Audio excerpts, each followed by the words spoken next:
As chair of the subcommittee on financial institutions and consumer protection, I'm very concerned about predatory payday and car title lending that target our most vulnerable communities, contributing to the wealth gap. I've witnessed the harms of these loans on families firsthand as a pastor.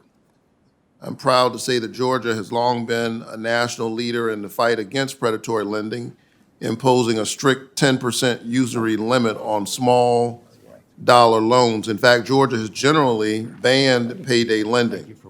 And in 2004, Georgia lawmakers, on a bipartisan basis, closed loopholes used by payday lenders to charge triple-digit interest rates and reaffirmed their commitment to keeping payday lending out of the state, increasing fines and criminal penalties for lenders making small loans at illegal interest rates. These strong laws, supported both by Republicans and Democrats in Georgia, protect Georgians from payday lending and save Georgians over $284 million annually, boosting our economy. That's why I'm proud to co-sponsor this 36% rate cap bill introduced today by Senator Reid. This bill imposes the national interest cap rate already enjoyed by members of the military.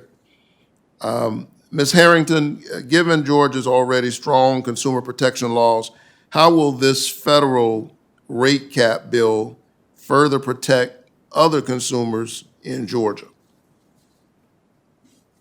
Thank you for the question, Senator. I think Georgia absolutely has strong protections against payday lending, and we are so glad, and we were so glad to be a part of many of those battles. But they do have a loophole, which is true in a lot of states, and that loophole is for car title lenders. Car title lenders in Georgia can actually charge up to 300% interest, and this is stripping about 199. You said 300%. 300% interest. And this is stripping about $199 million a year from Georgia residents. And so this bill would actually close that loophole. We have seen this here. We've seen this in other states. We saw it in Maryland. Predatory lenders will find a loophole and they will use it. So this is the most effective way of ending the debt trap while also ensuring that the states that do have better protections are still able to have those. Ms. Harrington, a loan of 36%, in my view, still seems really high. Why 36%? And why not a lower interest rate cap?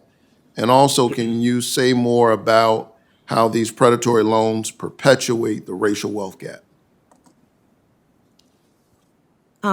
Yeah, absolutely. So I think the 36% has a long and well-recognized history in America dating back 100 years.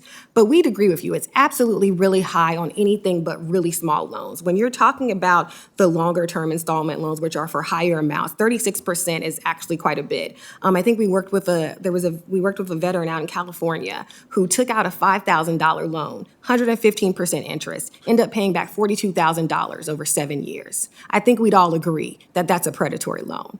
And so we definitely agree with you, and we think there should be lower caps, and we should be thinking about how we protect even on those higher loans. And on the racial wealth gap, this absolutely is exacerbating and further entrenching racial wealth disparities. We have seen how these payday lenders set up shop and target Black and brown communities. They are feeding off of communities that have been resource-starved for decades, communities that have been redlined, communities that are now experiencing the worst of the COVID-19 crisis. And they compound those harms by putting them in this debt trap and pushing them even further out of the financial mainstream. When you have a payday loan borrowers are more likely to have delinquent bills, to have their accounts overdrawn and then closed, to experience bankruptcy. And that is disproportionately happening to Black and brown borrowers, which is even more confusing when we know that Black and brown borrowers are even more likely to be unbanked and not even have checking accounts. Sure. Thank you so much. And it's hard to overstate the importance of this work, particularly coming out of the pandemic. I have one more brief question. Georgia is home to over 140,000 military service members who benefit every day from the Military Lending Act. Georgia is also home to almost 1 million veterans. That means that 1 in 10 Georgians is serving or has served our nation in uniform, and I believe that every one of them and their families deserve the same level of protection from predatory lenders. Mrs. Petraeus, First, thank you for your decades of service to our nation and for your testimony. You noted the higher scale of suicide among veterans and the ties often to financial issues, as well as higher rates of bankruptcy among veterans and the general population. If the Veterans and Consumers Fair Credit Act is enacted, and this critical protection is expanded to all Americans, what do you believe the effect will be on the veteran population? Well, first of all, Senator, let me thank you for the fact that the very first public announcement you made after being elected mentioned the military community. As a lifetime member of that community, I appreciated that very much. And I do extend that community to veterans. You know, they all served, and it is disturbing that they're more apt to declare bankruptcy. Their finances are not very good. I have some theories about that, including the fact that you don't get paid much in the military, and your spouse does not really have an opportunity to develop a career. And I'm a great example. I actually started working in my 50s after moving 24 times in 37 years. Most military spouses just are not going to earn a great income, so they will not have that to fall back on, and some of them will also be caregivers for that veteran.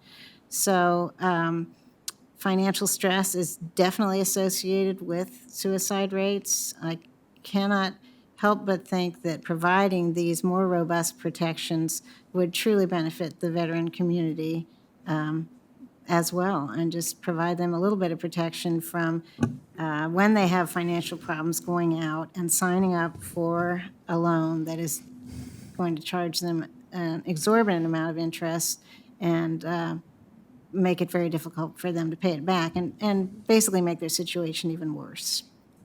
Thank you so much. You represent the human face of this work. You understand firsthand its importance, and I hope that we can work on a bipartisan basis, as we've done in Georgia, to protect all consumers. Thank you for your service and your testimony.